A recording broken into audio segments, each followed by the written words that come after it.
Hey, welcome back to the podcast, Evil Dungeon Masters AD&D Universe podcast. I'm your host, Evil Dungeon Master Vince, and it is Wednesday. It's time for a new podcast for the AD&D world. First things first, I just want to say thank you to those that have been listening and following along and checking out the audios and the videos and following around all my channels and everything like that. I appreciate every one of you. Ask the DM at theevildm.com is my email address.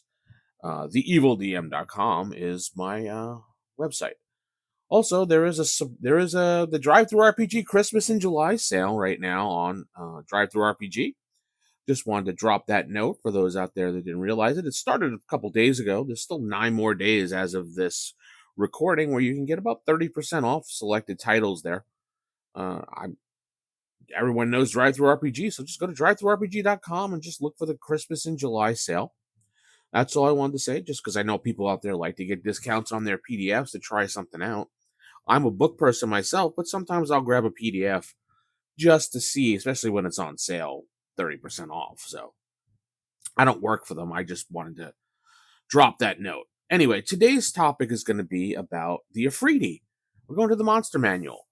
And I've never talked about the Efreeti before, though it's a monster that I've used quite a bit in my campaigns. The Efreeti are basically your wish granters that twist everything around. They're worse than a djinn. They are just awful, awful.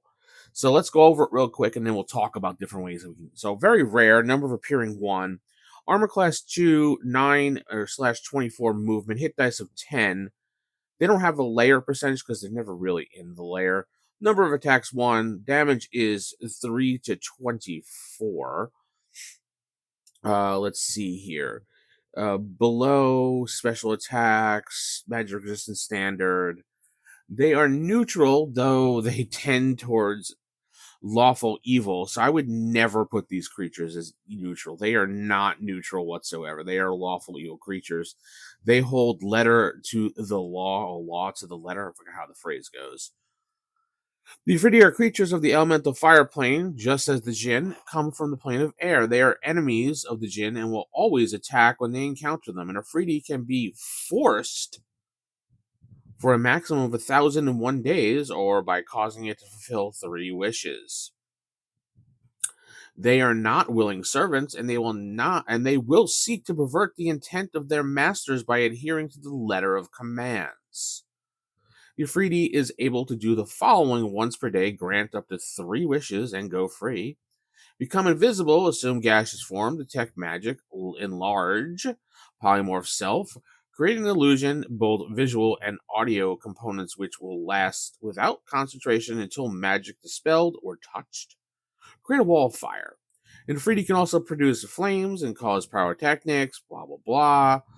Let's see. Efreeti can carry up to 7,500 pieces of gold in weight, afoot or flying without tiring. They can carry double their weight for only a limited amount of times. The fabled city of Brass, the citadel of the Efreeti, is on the plain from whence they came. Capture of an Efreeti is possible here, but tens or even hundreds of Efreeti would possibly have to also be forced as well. So you're going to have a lot of them coming after you.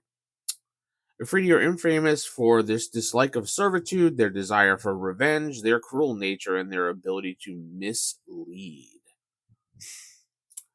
The Efreeti are able to communicate with any intelligent creature they encounter by means of limited form of telepathy, which enables them to understand and speak appropriately. Efreeti are able to travel to the material plane, elemental, and astral plane. All right, so we got that out of the way. So the Efreeti are not just like fire blasting brutes. They are clever, ancient, bitter beings who despise servitude. They twist every command. When used right, they are chaos wrapped in polite obedience, just waiting to burn everything down. So, how you handle this as a dungeon master in your games? Well, there's a couple things. Where I had a campaign where I used an Efreeti, I gave him the additional ability to transform into a kind looking elderly man, which would travel from town to town, granting wishes to people because he was a deal maker. And while he's not a devil or a demon, which I love playing those too as well, he is the type of person that just likes to screw with people. So I had him make deals and bargains with people and have them grant wishes and screw over people and stuff like that and destroy towns. And so, what I'm talking about is the Efreeti will hold things to the letter of the law. So, they are kind of like, if you have them in servitude with the three wishes and you're making them, say, like you say to him, I want you to cook me. I want you to cook me and be my servant for the following time frame and make my meals every day. Well, he will do that begrudgingly. He will do that, but he also will, I don't know, poison you. He may, I don't know, burn the kitchen down. He may maybe not cook it at all because you didn't say to do this because he does letter of the law. He's the contract says this, it doesn't say this. He's that type of person. You probably have had one of those in the workplace that says, well, this is what it says to do. It doesn't say I can't do this. So, I have a couple things I wrote down here for notes. An NPC bargains with an Efreeti for a wish, and the wish is granted exactly as spoken, but not how it is intended. For example, the NPC and or player, we'll say player for now, he says, make my character the richest man in the kingdom. So the Efreeti says, not a problem. He grants this wish by giving the player character a crown made of gold that is the most richest possible thing in the kingdom, but it's melted to the top of his head. No damage, of course, comes to the PC or anything like that, but now he has this crown that is permanently attached to the top of his head. All because the Efreeti is like, well, you didn't say I couldn't do that. You wanted to be the richest man in the kingdom. So now the PCs are basically trying to figure out how to break this pact or what to do with this Efreeti who has probably laughed and ran away because that's what they would do as they made this wish. So, the Efreeti rules in a city in the desert from behind the scenes, disguised as a mortal, merchant, or noble. Citizens know that strange fires erupt when taxes go unpaid and rebels vanish into smoke. PCs figure this out, but now the Efreeti knows who they are too. So just imagine that you have a town here that's ruled by an Efreeti that's dressed as a mortal or one of the nobles of the town, and he has all these rules, and you break the rules, and then boof, taxes go unpaid, or someone breaks a rule, they just vanish into a puff of smoke. What's going on here? People are afraid. People are concerned. They pay their taxes. They try to keep their nose clean, all because of this Efreeti hiding in plain sight. What are the PCs going to do? There's so many things you can do with this. And Efreeti has, over time, let's see here. Efreetis have helped kings and sorcerers and stuff like that, but only if they play the game along with helping. Every deal always has a cost when it comes to these Efreeti. Every request that you make from an Efreeti puts a chain with a ball, ball and chain around your neck. The Efreeti can move kingdoms like chess pieces. So can the PCs outwit an Efreeti that is helping a king or a sorcerer while moving things around in the background? I don't know. It's kind of one of those things you have to kind of guess at. You can use Efreetis as ticking time bombs for your campaign as well. And what I mean by ticking time bombs is something that's just over time that's going to just erupt and cause more chaos. You can have this, for example, in a bound Efreeti. The city that, thanks to its miraculous forge, never cools down. Unbeknownst to the people, a bound Efreeti fuels it, chained by an ancient pact. The binding is weakening every day. Every use brings it closer to freedom and revenge. The party uncovers the truth when the tremors shake the city and smoke billows unnaturally. As it gets closer and closer to this Efreeti getting his freedom, and he finally does get his freedom. And what chaos does he unleash on the town? Well, that's up to you as the GM. So, let's see. This is one thing you probably never want to do. A PC gains a magical lamp that contains an Efreeti, but this one does not offer three wishes. It offers one, and when it's freed, the Efreeti burns the path straight back to the plane of fire, destroying anyone who touched the lamp along the way. The countdown unknown. Use it now or delay the explosion.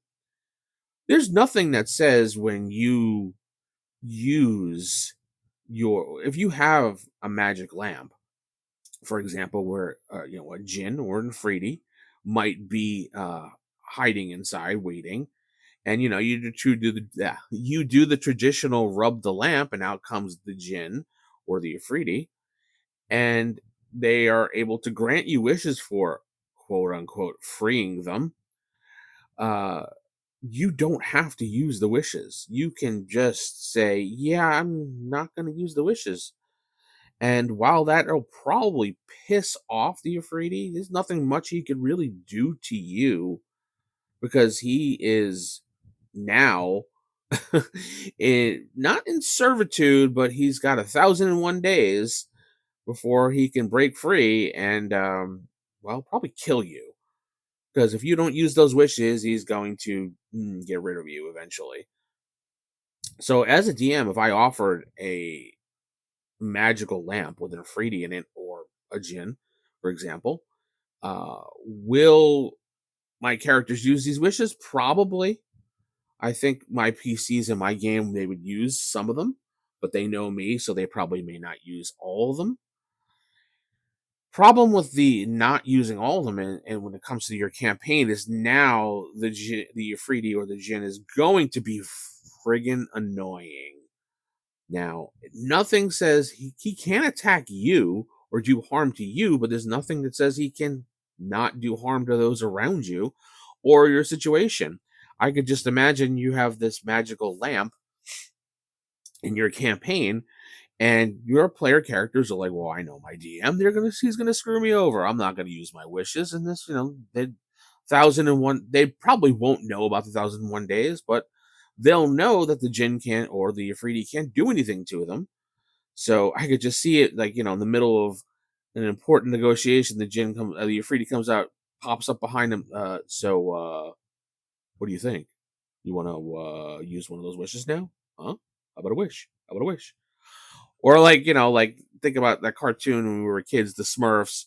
Are we there yet, Papa Smurf? The Efreeti comes out. You want to use that wish now? You want to use that wish now? And he becomes so utterly annoying. Oh, I would so do that. Become such an annoying Efreeti that the players just use the wish to get him the frig away from him.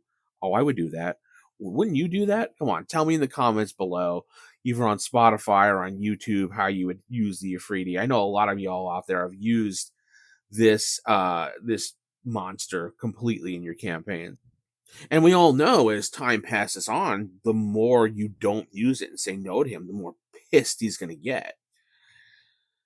And while he's not going to attack you, yet again, I've now mentioned that a couple times, hey, you going to use the wish? No? All right, well, how about this inn you're in starts to catch on fire and starts to burn down? Oh, look who did it. It's you, because it came from your room. Oh no, look at that. The town guards are after you. Want to use a wish? I could see him doing stuff like that just to annoy the player character or whatever, just to get the wishes done so he can get the hell out of there or attack you at this point because you're a dick to him. These are just some fun ways you can use an Efreeti, especially if you have it in a magic lamp or a bottle, whatever. And I would totally do this. And my group knows I would do this. And some of them that are listening to this would be like, it's probably going, yep, he would do that. So I don't know. Tell me what you think about Efreetis in the comments below. I'd love to hear your thoughts on them and how you used them. I know they became more predominant in second edition than first edition. So tell me what you think, and I'd like to hear comments about even from later editions how people use the Efreeti. I'm just curious.